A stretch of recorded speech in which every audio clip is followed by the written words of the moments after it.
Everyone welcome to the channel. Allahabad RO 2026 के अंतर्गत Dronacharya 1.0 batch देखेंगे। इसका छठा टास्क है मौर्योत्तर कालीन भारत। तो इसमें 50 एमसीक्यू दिए गए हैं टेस्ट में और ये सारे हम विस्तार से देखेंगे। जो साथी पहली बार जुड़े हैं चैनल को सब्सक्राइब करेंगे और अपने दोस्तों को भी शेयर करेंगे। तो आइए स्टार्ट करते हैं आज का प्रश्न। देखो पहला क्वेश्चन दिया गया है, ये बाइलिंगुअल है तो इसमें हिंदी इंग्लिश दोनों लोग देख सकते हैं कि शुंग शासक को 2 अश्वमेध यज्ञ कराने का श्रेय दिया जाता है, अग्निमित्र, पुष्यमित्र शुंग या भागभद्र देवभूति।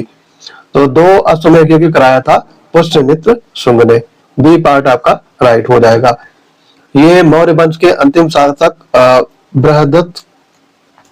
बृहद्रथ की हत्या करके और ये शासक बन जाता है। ये आपका मौर्य बृहद्रथ का सेनापति रहता है, तो ये बृहद्रथ की हत्या कर देता है और शुंग वंश की स्थापना कर देता है।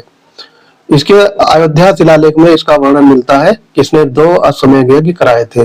और ये जो शिलालेख है इसको धनदेव का भी शिलालेख कहते हैं, धनदेव का शिलालेख।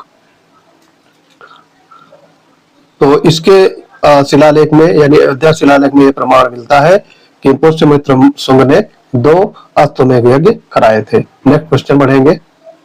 वेशनगर का हेलियोडोरस स्तंभ ये किस देवता से समर्पित है? तो वेशनगर में हेलियोडोरस स्तंभ का स्थापना हुई थी, ये विष्णु भगवान से संबंधित है। बी पार्ट आपका करेक्ट हो जाएगा। ये गरुड़ स्तंभ तक्षशिला के राजा थे। एंटियोऑडिक्स के राजदूत हेलियोडोरस द्वारा स्थापित किया गया था और ये भागवत धर्म से संबंधित है। इसमें वासुदेव यानी विष्णु भगवान की मूर्ति लगी हुई है। ठीक है, आगे देखेंगे। इसमें थर्ड नंबर में सारे इंपॉर्टेंट क्वेश्चन लिए गए हैं जो आरओ के लिए मोस्ट रिलेवेंट कंटेंट है। भारत में सोने के सिक्के जारी करने वाला पहला इंडो ग्रीक राजा कौन था? मेनेंडर, डेमेट्रियस, यूक्रेटाइटस या फिर अपोलोडोरस? तो इसमें आंसर आपको बताना है। तो ये था यूक्रेटाइटस। सी पार्ट आपका राइट हो जाएगा। यूक्रेटाइटस था ये प्रथम इंडो ग्रीक राजा था जिसने सोने के सिक्के जारी किए थे। तो ये आपको जो भारत का पहला सोना सिक्का जारी किया था वो इंडो ग्रीक राजा था जिसका नाम है यूक्रेटाइटस। और इसके बाद में मेनेंडर जारी करते हैं। तो ये चीजें आप देख सकते हैं। इसमें राजाओं की आकृति वाले सिक्के जारी किए थे। फोर्थ नंबर देखेंगे। मिलिंद पन्नु राजा मिलिंदर और किस बौद्ध भिक्षु के बीच एक संवाद है? तो ये काफी इंपॉर्टेंट है, कई बार पूछा जाता है। आंसर हो जाएगा नागसेन। ए पार्ट यहाँ पे करेक्ट हो जाएगा। मिलिंदो पन्नु में मिलिंदर और नागसेन के बीच संवाद है। ये चीज संवाद का वर्णन किया गया है और ये जो है ये पाली भाषा में संवाद है, ये ध्यान रखेंगे। पाली भाषा में ये चीज, और ये संवाद दार्शनिक प्रश्नोत्तर का था, तो ये चीज ध्यान रख सकते हैं। पांचवा है, किस वंश ने सबसे पहले ब्राह्मणों और बौद्ध भिक्षुओं को भूमि दान देने की प्रथा शुरू की थी? इंपॉर्टेंट क्वेश्चन है। शुंग, कण्व, सातवाहन या फिर कुषाण? तो सातवाहनों ने सबसे पहले ब्राह्मणों और बौद्ध भिक्षुओं को भूमि दान देने की प्रथा शुरू की थी। और ये जो साक्ष्य ये कहाँ मिला था? तो ये साक्ष्य मिलता है आपका नानाघाट अभिलेख में। नानाघाट अभिलेख में ये प्रमाण मिलते हैं, नानाघाट अभिलेख में, कि सबसे पहले ब्राह्मणों और बौद्ध भिक्षुओं को भूमि दान सातवाहनों ने किया था। आगे बढ़ेंगे। इसमें 6 नंबर है आपका, किसे शको, यवनों और पल्लवों का विनाशक कहा जाता है? Who is the known as the destroyer of Shakas, Yavanas और पल्लवाज? तो ये कौन थे? ये थे गौतमी सतकर्णी। बी पार्ट आपका राइट हो जाएगा। ये अभिलेख नासिक अभिलेख में इसे प्रमाण मिलते हैं, नासिक अभिलेख में। तो ये सारे एक्स्ट्रा फैक्ट भी आपको याद रखने। नासिक अभिलेख में गौतमी पुत्र सातकर्णी को शक, यवन, पल्लव और निदूषण इन राजाओं को हराने या विनाश करने का विनाशक उल्लेख किया गया है। इन सबको हरा दिया था इन्होंने, इनका विनाश किया था, तो इसलिए इनको विनाशक की संज्ञा दी गई है गौतमी पुत्र सातकर्णी को। ये नासिक अभिलेख में ऐसा वर्णन है। 7वां है, प्रसिद्ध जूनागढ़ अभिलेख किस शक शासक द्वारा जारी किया गया था। तो जूनागढ़ अभिलेख का संबंध है रुद्रदामन प्रथम से। बी पार्ट आपका राइट हो जाएगा। शक क्षत्रप रुद्रदामन प्रथम, ये गिरनार में है जूनागढ़ अभिलेख, गिरनार में। तो ये भी फैक्ट आप याद रख सकते हैं। और ये इसमें सुदर्शन झील के जीर्णोद्धार का भी वर्णन किया गया है। और ये अभिलेख बनवाया कब गया था? 150 ईसा पूर्व में। तो ये एक्स्ट्रा फैक्ट भी आपको ध्यान रखने हैं। 8वां है, किस कुशाण राजा ने देवपुत्र की उपाधि धारण की थी? इंपॉर्टेंट है और ये कई बार एग्जाम में पूछा गया है। Which Kushan king adopted the title Devaputra? तो आंसर हो जाएगा कनिष्क। सी पार्ट यहाँ पे करेक्ट हो जाएगा। कुशाण शासकों ने चीनी शासकों के यानी स्वर्ग के पुत्र की तर्ज पर देवपुत्र की उपाधि या देवपुत्र की उपाधि धारण की थी और कनिष्क इसका सबसे बड़ा उदाहरण है। 9वां देखेंगे, फोर्थ बुद्धिस्ट काउंसिल किस स्थान पर आयोजित हुई थी? और ये कनिष्क के शासनकाल के दौरान की बात है। तो इसका आयोजन किया गया था कुंडल वन में। सी पार्ट आपका करेक्ट हो जाएगा। कुंडल वन में चतुर्थ बौद्ध संगीति का आयोजन किया गया था और ये कनिष्क के संरक्षण में हुई थी। इसमें जो उपाध्यक्ष थे वो वसुमित्र थे। वसुमित्र अश्वमेध अध्यक्ष थे और वसुमित्र उपाध्यक्ष थे। तो ये सारे फैक्ट भी याद रखने हैं। और इसी में जो बौद्ध था वो दो महायानों में विभाजित हो जाता है, हीनयान और महायान। ठीक है, दो शाखाओं में विभाजित होता है, हीनयान और महायान। तो ये भी पूछा जाता है कि बुद्ध लोक का बंटवारा होता है हीनयान महायान में, वो किस बौद्ध संगीति में हुआ था? तो फोर्थ बौद्ध संगीति। और कहाँ पे? कुंडल वन में। आगे इसमें है, कनिष्क का दरबारी चिकित्सक एक प्रसिद्ध चिकित्सा ग्रंथ का लेखक कौन था? तो दरबारी चिकित्सक था जिसने चिकित्सा ग्रंथ लिखा था, उसको बताना है। तो ये थे चरक। ए पार्ट आपका राइट हो जाएगा। ठीक है, तो इन्होंने चरक संहिता की रचना की थी और ये कनिष्क के दरबारी कवि हुआ करते थे। और ये जो चरक संहिता है, चरक संहिता, ये आयुर्वेद का अग्रगण्य ग्रंथ है। तो ये भी ध्यान रखेंगे, प्रसिद्ध ग्रंथ है, महान ग्रंथ है। 11वां है, गंधार कला शैली किस विदेशी शैली से अत्यधिक प्रभावित थी? ये बताना है आपको। तो गंधार कला शैली ये ग्रीक यानी यूनानी से संबंधित है। बी पार्ट आपका करेक्ट हो जाएगा। इंडो ग्रीक या फिर ग्रीको रोमन शैली भी इसे कहा जाता है और इसमें मूर्तियां बनाने की तकनीक जो यूनानी तकनीक पर आधारित है और इसकी विषय वस्तु भारतीय थी, यानी मुख्यतः बौद्ध और बोधिसत्व द्वारा। तो ये आपका था यूनानी और भारत, इसमें भारत के बौद्ध चित्र बनाए जाते थे। 12वां देखेंगे, अभिलेखों में किस सातवाहन शासक को एक ब्राह्मण या एको ब्राह्मणा कहा गया है? तो ये इसका आंसर काफी इजी है, गौतमीपुत्र सातकर्णी। सी पार्ट आपका राइट हो जाएगा। ये नासिक प्रशस्ति में इनका वर्णन मिलता है। नासिक प्रशस्ति में इनका वर्णन मिलता है कि ये एको ब्राह्मणों की उपाधि धारण की थी। यानी एको ब्राह्मण का मतलब अद्वितीय ब्राह्मण, जो एकमात्र ब्राह्मणों का रक्षक था, कहकर अपने आप को सुशोभित किया था। 13 नंबर है, शक संवत की शुरुआत किस शासक ने की थी? काफी इजी है, कई बार एग्जाम में पूछा गया है। तो ये 78 ईस्वी, यहीं पर भारत सरकार भी इनका ये अपनाती है इस संवत को। तो ये थे कनिष्क। बी पार्ट आपका करेक्ट हो गया। ये कुषाण वंश के महानतम शासक थे कनिष्क। इन्होंने 78 ईस्वी में यानी एडी में ये गद्दी पर बैठे थे और भारत सरकार इसी संवत को राष्ट्रीय पंचांग के रूप में उपयोग करती है। 14 नंबर है, गौतम बुद्ध की जीवनी बुद्ध चरित्र किसने लिखी थी? तो काफी इंपॉर्टेंट है ये, अश्वघोष। सी पार्ट आपका राइट हो जाएगा। अश्वघोष ने बुद्ध चरित्र लिखा था और ये कनिष्क के समकालीन थे और उनके दरबारी कवि भी थे। इन्होंने कुंडल वन में चतुर्थ बौद्ध संगीति की अध्यक्षता की थी। और जो ये बुद्ध चरित्र है इसे बौद्धों का रामायण कहा जाता है, बौद्धों का रामायण। काफी इंपॉर्टेंट बुक है ये बुद्ध की। इनमें बुद्ध के जीवन की परिचय मिलता है, जीवन चरित्र लिखा गया है, और रामायण में भगवान राम की जीवनी लिखी गई है, तो ये इसीलिए बौद्धों का रामायण कहा गया है। 15वां है, मगध में शुंगों का स्थान किस वंश ने लिया था? तो ये बताना है, सातवाहन, कण्व, चेदी या फिर मौर्य। तो ये कण्व वंश थे, बी पार्ट आपका करेक्ट हो गया। अंतिम शुंग शासक देवभूति, तो ब्राह्मण मंत्री ने इनकी हत्या कर दी थी, उनका नाम था वासुदेव ने। जिस तरीके से इन्होंने बृहद्रथ की हत्या करके शुंग वंश की स्थापना की थी, उसी प्रकार एक ब्राह्मण था जो इनकी हत्या कर दिया था वासुदेव ने। और ये कब किया था? 73 ईस्वी में, ईसा पूर्व में 73 BC में।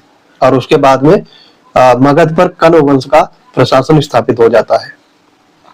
16 नंबर है, गाथा सप्तशती की रचना आपसे पूछा गया है, किस सातवाहन राजा ने की थी? तो काफी इजी है, कई बार एग्जाम में पूछा गया है। ये थे हाला ने गाथा सप्तशती की रचना की थी, और ये एक प्रसिद्ध विद्वान थे और साहित्य के अनुरागी थे। इन्होंने प्राकृत भाषा में 700 श्रृंगारिक कविताओं का 700 श्रृंगारिक कविताओं का संग्रह गाथा सप्तशती नाम से किया है। तो यहाँ पर ए पार्ट आपका राइट हो गया। 17 नंबर है, पश्चिमी तट पर भारत रोमन व्यापार के लिए कौन सा बंदरगाह सबसे महत्वपूर्ण था? तो उस समय जो बंदरगाह हुआ करता था भड़ौच, सी पार्ट आपका करेक्ट हो गया। भड़ौच था ये आपका मौर्योत्तर काल में भारत के पश्चिमी तट पर स्थित था, और यहाँ से इस बंदरगाह से रोमन साम्राज्य को मसाले और रेशम का निर्यात किया जाता था। तो यहाँ पर ये फैक्ट भी याद रखने हैं। शुद्ध संस्कृत में शिलालेख जारी करने वाला पहला शासक कौन था? तो यहाँ पर संस्कृत में सबसे पहले शिलालेख कौन जारी कराया था? रुद्रदामन प्रथम, बी पार्ट करेक्ट हो जाएगा। जूना अभिलेख में, यानी जो गुजरात में है, जूनागढ़ अभिलेख, ये कहाँ पर है? गुजरात में है, पूछा जाता है ये, तो ये भी फैक्ट आपको याद रखने हैं। ये संस्कृत काव्य शैली में प्राचीनतम नमूना है, और इसके पहले के अधिकांश लेख प्राकृत भाषा में मिले हैं, प्राकृत भाषा में भी। तो जो आपको ये डेफिनेशन बताई जाती है, ये भी आपको ध्यान रखनी है, ये भी एग्जाम में पूछी जा सकती है। 19वां है, नानाघाट अभिलेख किस वंश के बारे में जानकारी प्रदान करता है? इंपॉर्टेंट है, अभी मैं इससे संबंधित क्वेश्चन पहले कराया हूँ। तो ये सातवाहन, बी पार्ट आपका करेक्ट हो गया। ये नानाघाट अभिलेख कहाँ पर है?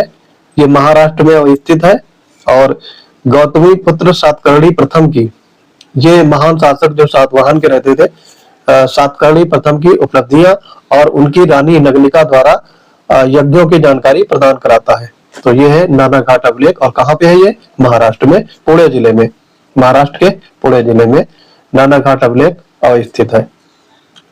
इस ग्रीक राजदूत ने शुंग राजा भागभद्र के दरबार का दौरा किया था? इंपॉर्टेंट है, और इसका आंसर हो जाएगा हेलियोडोरस, सी पार्ट करेक्ट हो जाएगा। तो ग्रीक राजदूत ने शुंग राजा भागभद्र के दरबार का दौरा किया था। कौन थे ये? हेलियोडोरस। ये एक तक्षशिला के शासक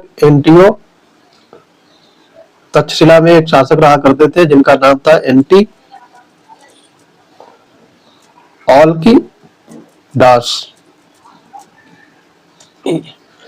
का राजदूत था हेलियोडोरस, और इसने नवे शुंग शासक जो थे भागभद्र के शासनकाल में 14वें वर्ष में विदिशा आया था। तो ये आप फैक्ट याद रख सकते हैं। 21 है, माध्यमिक कारिका किस विद्वान द्वारा लिखी गई थी जिसे भारतीय आइंस्टीन कहा जाता है?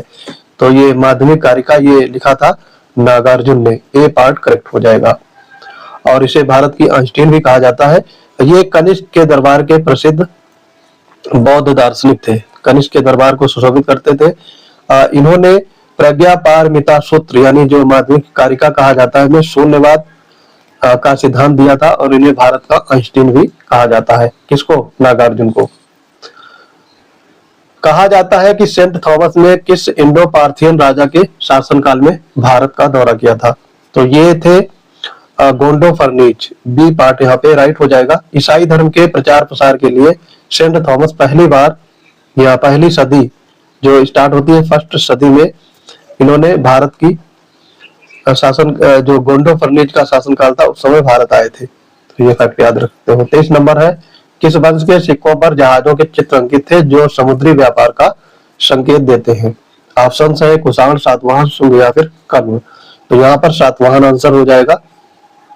सातवाहन के वंश के सिक्कों पर जहाजों के चित्र बनाए गए थे और सातवाहन वंश के अंतिम राजा थे यज्ञश्री सातकर्णी। यज्ञश्री सातकर्णी ये अंतिम राजा थे। इन्होंने सिक्कों पर जहाजों के चित्र अंकित किए थे, जिसका संबंध है समुद्र के प्रति उनके प्रेम और उन्नत समुद्री व्यापार को बढ़ावा देना। 24 है बौद्ध धर्म का विश्वकोश महाविभाषा शास्त्र किसके शासनकाल में संकलित किया गया था? अशोक, हर्ष, कनिष्क या फिर मिलिंद। तो ये कनिष्क के समय इसका संकलन किया गया था। और कब? चतुर्थ बौद्ध संगीति, जब उस पर भाट चतुर्थ बौद्ध संगीति हुई थी तो वहां पर त्रिपिटकों द्वारा प्रमाणिक भाष्य लिखे गए थे, जिसे महाविभाषा शास्त्र के रूप में जाना जाता है। और इसके संकलनकर्ता कौन थे? जो चतुर्थ बौद्ध संगीति के उपाध्यक्ष थे वसुमित्र, वो इसके संकलन करता थे। तो ये भी आप ध्यान रख सकते हो। और ये सारी बातें कब की है? कनिष्क के राज दरबार की। 25 में है कण्व वंश का संस्थापक, आपसे सीधा सीधा पूछा गया है, who was the founder of Kanva dynasty? तो आंसर हो जाएगा वासुदेव। ये पार्ट आपका करेक्ट हो गया। इन्होंने अंतिम शुंग सम्राट देवभूति की हत्या करके कण्व वंश का शासन मगध पर स्थापित किया था। 26 है कौन सा इंडो ग्रीक राजा वेश नगर स्तंभ से जुड़ा हुआ है? तो ये है एंटियोकॉस। ए पार्ट यहाँ पे करेक्ट हो जाएगा। नेक्स्ट देखेंगे यहाँ पे पुरस्पुर या पेशावर किस शासक की राजधानी थी? तो ये आंसर हो जाएगा कनिष्क। तो कनिष्क की पुरस्पुर राजधानी थी और ये इनकी प्रथम राजधानी थी। फर्स्ट जो कैपिटल थी वो पुरस्पुर थी और जो सेकंड कैपिटल या दूसरी राजधानी बनाए थे वो कहाँ थी? मथुरा में। मथुरा, ठीक। ये पुरस्पुर कहाँ पर है, कहाँ है इस समय? तो ये है पाकिस्तान में पुरस्पुर। पेशावर जो है वर्तमान के पाकिस्तान में है। 28 है किस अभिलेख में गैर मौर्य शासक द्वारा सुदर्शन झील की मरम्मत का उल्लेख मिलता है? तो ये थे जूनागढ़ अभिलेख में मिलता है। और कौन ये थे राजा? ये थे रुद्रदामन प्रथम। और इन्होंने बिना अतिरिक्त कर लगाए धन खर्च किए खुद से मरम्मत कराई थी। तो यानी बेकार के रूप में काम करवाया था, इन्होंने फ्री में कराया था। 29 है विक्रम संवत जो 57 ईसा पूर्व पारंपरिक रूप से किस समूह पर विजय से जुड़ा हुआ है? तो ये है शक। बी पार्ट आपका करेक्ट हो जाएगा। 57 बीसी में, ये फैक्ट आपको ध्यान रखना है, 57 ईसा पूर्व में उज्जैन के एक स्थानिक शासक ने शकों को खदेड़ दिया था और उसी समय विक्रमादित्य की उसने उपाधि धारण की थी और उसके बाद में विक्रम संवत स्थापित किया गया। 30 है शुंग वंश का अंतिम शासक, आपसे पूछा गया है, काफी इजी है, देवभूति। तो बी पार्ट यहाँ पे राइट हो जाएगा। देवभूति शुंग वंश का अंतिम शासक था और एक कमजोर शासक था और इसके मंत्री ने इसकी हत्या कर दी थी जो वासुदेव थे। उसके बाद उन्होंने कण्व वंश की स्थापना की थी। तो वासुदेव ने इसको हरा दिया था। 31 है कालिदास के प्रसिद्ध नाटक मालविकाग्निमित्रम का नायक कौन सा शुंग शासक था? तो काफी इजी है, ये है अग्निमित्र। बी पार्ट राइट हो जाएगा। ये पुष्यमित्र शुंग के पुत्र अग्निमित्र थे और इन्होंने राजकुमारी मालविका की प्रेम कथा का इसमें वर्णन किया गया है। तो कालिदास ने वर्णन किया है। 32 देखेंगे पांडिचेरी के पास अरिकामेडु पुरातात्विक स्थल किस साम्राज्य के साथ व्यापार का एक महत्वपूर्ण केंद्र था? तो ये था आपका रोमन एम्पायर। बी पार्ट आपका करेक्ट हो जाएगा। ये अरिकामेडु जो है तमिलनाडु में एक पूर्वी तट पर स्थित व्यापारिक केंद्र है और यहाँ पर रोमन के सिक्के, मदिरा के बर्तन और रोमन बस्तियों के साक्ष्य मिले हैं क्योंकि पुरातात्विक स्थल था, तो ये ध्यान रखेंगे। 33 है किस कुषाण शासक ने सबसे पहले अपने सिक्कों पर द्विभाषी या द्विलिप ग्रीक और खरोष्टी लेख पेश किए थे? तो ये शासक कौन था? कुजुल कटविशेष। ए पार्ट यहाँ पे राइट हो जाएगा। ये कुषाण वंश का संस्थापक था, फाउंडर था ये कुषाण वंश का, कुजुल कटविशेष। तो इसने ग्रीक और खरोष्टी दोनों भाषाओं में अभिलेख जारी करवाए थे। 34 है, अपने सिक्कों पर राजा की आकृति अंकित करने वाला पहला सातवाहन शासक कौन था? तो ये थे गौतमीपुत्र सातकर्णी। ए पार्ट करेक्ट हो जाएगा। गौतमीपुत्र सातकर्णी ने ये शक क्षत्रप नहपान को हराने के बाद में उसके सिक्कों पर फिर से अपने नाम की आकृति बनवाई थी और फिर देसी राजाओं में चित्रयुक्त सिक्के जारी करने की परंपरा यहीं से स्टार्ट हो जाती है। तो सबसे पहले इसमें कौन सा सातवाहन शासक था? गौतमीपुत्र सातकर्णी, ये ध्यान रखेंगे। 35 है, पेरिप्लस ऑफ द इरिथ्रियन सी में इंडो पार्थियन साम्राज्य की राजधानी के रूप में किस शहर का उल्लेख मिलता है? तो ये काफी इजी है, ये है मीननगर। बी पार्ट करेक्ट हो जाएगा। ये अज्ञात यूनानी नाविक द्वारा लिखी गई पुस्तक है। इसके 7 अभी तक प्राप्त नहीं है किसने इसको लिखा था, और जो संभवतः सिंधु नदी के डेल्टा में ये मीननगर है। ये कहाँ पे है? सिंधु नदी के डेल्टा पर, सिंधु नदी के डेल्टा क्षेत्र में यह स्थित है, डेल्टा क्षेत्र में। तो ये फैक्ट याद रख सकते हैं। और इसे क्या है, सीथियन और इंडो पार्थियन साम्राज्य की राजधानी बताया गया था उस समय। फिर है, क्षयरात वंश के किस शक राजा को गौतमीपुत्र सातकर्णी ने पराजित कर मार डाला था? तो यहाँ पर आपको ये है नहपान। बी पार्ट करेक्ट हो जाएगा। इसी को मार करके सातवाहन वंश की स्थापना हुई थी। और ये जो है, ये कहां से इसके प्रमाण मिले हैं?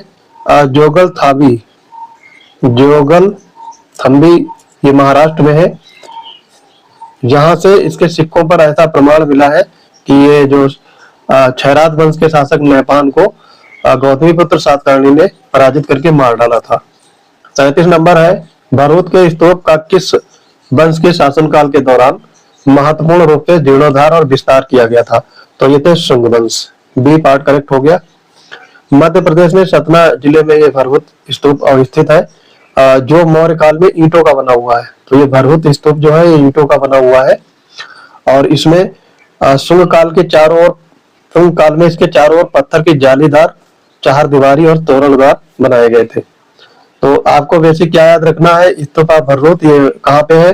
ये मध्य प्रदेश के सतना जिले में है और ये ईंटों का बना हुआ है। और ये इसका जीर्णोद्धार शुंग वंश के राजाओं ने करवाया था। 38 में है, कनिष्क द्वारा पाटलिपुत्र से किस बौद्ध विद्वान को कुषाण दरबार में लाया गया था? अश्वघोष, वसुमित्र, नागार्जुन या फिर पार्स? तो यहाँ पर आपको बताना है, काफी इजी है, अश्वघोष ही थे। ये पार्ट यहाँ पे करेक्ट हो गया। देखो, कनिष्क ने अश्वघोष को बिहार से यानी पाटलिपुत्र से ये अपने दरबार में लाए थे, क्योंकि कनिष्क ने पाटलिपुत्र पर आक्रमण कर दिया था। तो हरजाने के रूप में इन्होंने अश्वघोष और भगवान बुद्ध का भिक्षा पात्र था उसको अपने साथ पुरुषपुर ले आए थे, यानी पेशावर। तो ये कहानी है, क्योंकि इन्होंने उस राज्य को जीत लिया था, तो वहां के राजा ने इनको ये मतलब दे दिया था कि आप इनको ले जा सकते हैं। 39 है, मिलिंद पन्नो ग्रंथ मूल रूप से किस भाषा में लिखा गया है? तो काफी इजी है, ये मिलिंद पन्नो की रचना पाली भाषा में की गई थी। बी पार्ट राइट हो जाएगा। और ये इसमें मिलिंद के प्रश्न जो अत्यंत महत्वपूर्ण बौद्ध ग्रंथ है, और ये जन सामान्य की भाषा उस समय पाली हुआ करती थी, उसी भाषा में वर्णित है। 40 है, मालवा क्षेत्र तक साम्राज्य विस्तार और राजस्व यज्ञ करने का श्रेय किस सातवाहन राजा को दिया जाता है? तो ये सातकर्णी प्रथम है। ये पार्ट यहाँ पे राइट हो जाएगा। नाना घाट अभिलेख के अनुसार सातकर्णी प्रथम ने मालवा पर विजय प्राप्त की थी, और फिर इन्होंने 2 अश्वमेध यज्ञ और 1 राजस्व यज्ञ भी इन्होंने करवाया था। उत्तर पश्चिम भारत में प्रयुक्त होने वाली खरोष्टी लिपि किस प्राचीन लिपि से उत्पन्न हुई है? तो बेसिकली पूछा गया है खरोष्टी लिपि कहाँ से उत्पन्न हुई है या इसका जन्म कहाँ से हुआ है? तो यह आरामाइक होता है, आरामी। बी पार्ट यहाँ पे राइट हो जाएगा। इसे अरमाइक जो होती है लिपि, इसको खरोष्टी लिपि का जनक कहा गया है। ठीक है।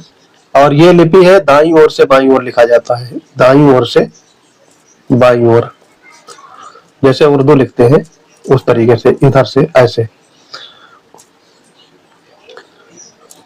कौन सा कुषाण शासक महायान बौद्ध धर्म के संरक्षण के लिए जाना जाता है? कनिष्क, हुई, सुभाषदेव या फिर कुजुल कनकशेष, तो ये आंसर हो जाएगा कनिष्क। और इसी के शासन के दौरान चतुर्थ बौद्ध संगीति में हीनयान और महायान दो शाखाओं में बौद्ध धर्म बंट जाता है। और इसने मतलब महायान को धारण किया था, अपनाया था।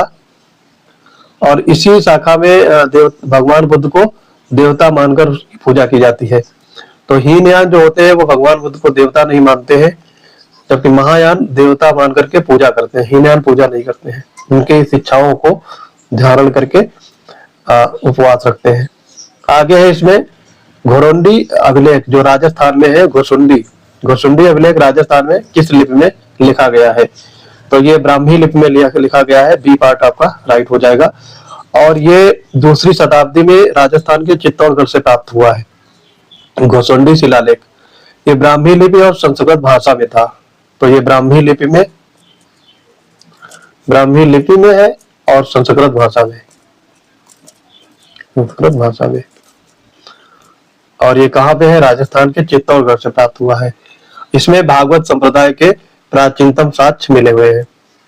44 है दक्कन में वकाटकों के उदय के साथ पारंपरिक रूप से किस वंश का पतन हुआ था? कुषाण, शक, सातवाहन, इक्ष्वाकु। तो ये किस वंश का उस समय पतन हुआ था? सातवाहन। सी पार्ट करेक्ट हो जाएगा। ये 3rd BC की बात है, 3री शताब्दी ईसा पूर्व 300 BC के आसपास की। उस समय दक्कन में सातवाहन साम्राज्य का पतन हुआ था। तब उनके सामंतों ने स्वतंत्र रूप से इक्ष्वाक वंश की स्थापना की थी। तो वही बात हो रही है, ये वकाटक जो थे इक्ष्वाक वंश से संबंधित। आगे देखेंगे इसमें 45 नाना घाट शिलालेख किस सातवाहन रानी द्वारा जारी किया गया था? तो यहाँ पर रानी का नाम पूछ लिया गया है। ये नाना घाट अभिलेख सातकर्णी प्रथम की विधवा रानी थी नगनिका, इन्होंने इसको जारी कराया था। और इसमें सबसे पहले ब्राह्मणों और बौद्ध भिक्षुओं को भूमिदान के साक्ष्य मिले हैं। 46 है सातवाहनों से पहले शीशे के सिक्के जारी करने वाले कौन सा इंडो ग्रीक शासक माना जाता है? तो सातवाहन से भी पहले इन्होंने लेड के सिक्के जारी किए थे। ये थे स्टेटो द्वितीय। बी पार्ट करेक्ट हो जाएगा। वैसे तो जो सिक्के होते हैं मुख्य रूप से सातवाहनों की विशेषता थी, परंतु ऐतिहासिक साक्ष्यों के अनुसार सातवाहनों से भी पहले स्टेटो द्वितीय ने शीशे के सिक्के जारी किए थे। कलिंग के चेदी वंश जिससे खारवेल संबंधित था, उसकी स्थापना किसने की थी? तो जो खारवेल राजा था, चेदी वंश की स्थापक पूछा गया है आपसे, तो ये किया था महामेघ वाहन। बी पार्ट करेक्ट हो जाएगा। ये चेदी वंश जो था ये उड़ीसा के आसपास का एरिया है, उड़ीसा क्षेत्र। और खारवेल यहाँ के प्रसिद्ध राजा हुए थे, जिनको अशोक ने बुरी तरीके से पराजित किया था। और ये देखो जो ये महामेघ वाहन है ये इन्होंने स्थापना की थी। इसके बाद में तीसरे राजा जो बनते हैं वो खारवेल, 3rd ये सम्राट रहते हैं चेदी वंश के। और इसका अभिलेख जो खारवेल का है ये हाथी कुंभा में मिलता है। हाथी कुंभा में इनका अभिलेख मिलता है। हाथी कुंभा में इनका अभिलेख मिलता है। 48 में है कुषाण साम्राज्य की मुख्य राजधानी पुरुषपुर आधुनिक किस देश में स्थित है? तो ये तो इजी है, आपको पता होगा, ये पाकिस्तान में है पुरुषपुर। सी पार्ट करेक्ट हो जाएगा। और ये पुरुषपुर है, इसको अब पेशावर कहा जाता है, इसका नाम चेंज हो गया पेशावर। तो ये पाकिस्तान में है और खैबर पास के आसपास इसका पड़ता है। पुराणों में किस मौर्योत्तर वंश के शासक को आंध्र के रूप में उल्लेखित किया गया है? तो ये आंध्र सातवाहन वंश। सी पार्ट आपका राइट हो जाएगा। मत्स्य और वायु पुराण में सातवाहन शासकों को आंध्र व्रत कहा गया है। आंध्र व्रत या फिर आंध्र जाति इन नामों से उल्लेख किया गया है सातवाहनों को। और लास्ट क्वेश्चन है आज का, मौर्योत्तर काल के दौरान विदिशा क्षेत्र किस वंश की दूसरी राजधानी थी? शुंग, कुषाण, शक या फिर इंडो ग्रीक? तो ये शुंग राजवंश की दूसरी राजधानी थी विदिशा। पहली राजधानी पाटलिपुत्र, दूसरी विदिशा। और यहाँ अपने पुत्र अग्निमित्र को उपराजा के रूप में नियुक्त किया था पुष्यमित्र शुंग ने। तो ये था आज का इंपॉर्टेंट वीडियो। कैसा लगा कमेंट बॉक्स में आपकी प्रतिक्रिया जरूर चाहिए। पेड बैच से जुड़ने के लिए पीसीएस वंडर टेलीग्राम चैनल से जुड़ जाएंगे। प्रीलिम और मेंस दोनों के पेड बैच अवेल है। मिनिमम फीस में मैक्सिमम आउटपुट देखने को मिलता है हमारे पेड बैच में। तो जुड़ने के लिए टीसीएस वंडर टेलीग्राम चैनल अवश्य ज्वाइन करेंगे। मिलते हैं अपने अगले इंपॉर्टेंट वीडियो के साथ, तब तक के लिए पढ़ते रहिए। जय हिंद।